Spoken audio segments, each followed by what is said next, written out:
Le Flash Info avec le centre de stockage de la Manche. Le secrétaire général de la CGT, Philippe Martinez, était en déplacement dans le Cotentin ce mardi 26 septembre. Il a notamment rencontré les salariés de l'EPR de Flamanville avant d'assister à l'assemblée de l'Union départementale de la CGT de la Manche.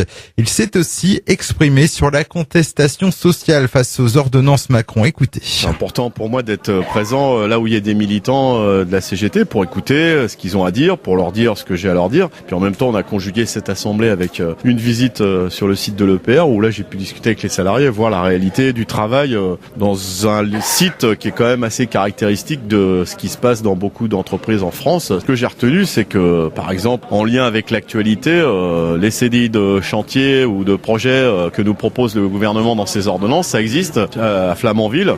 Et ben, il faut écouter les salariés qui le vivent depuis des années. Ils n'ont pas l'air franchement satisfaits de cette situation parce que ça les maintient dans la précarité. Ça les maintient dans une forme d'inconnu sur la durée de leur contrat de travail et on construit pas sa vie comme ça.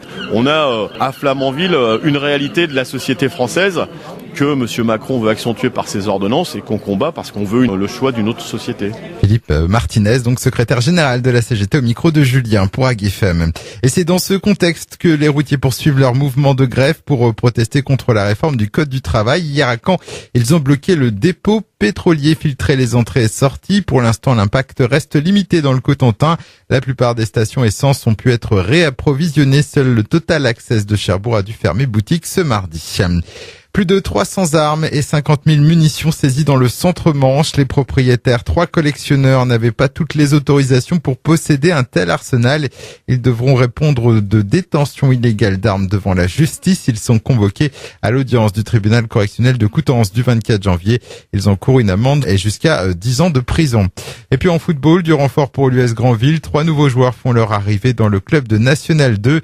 Il s'agit d'un ancien attaquant de l'En-Avant Guingamp, Ladislas Dougnama, l'ex-défenseur niçois Ismaël Gass et le milieu de terrain Melvin Vieira. L'USG qui compte sur eux pour inverser la tendance en championnat. Les Granvillais sont pour l'instant 14e.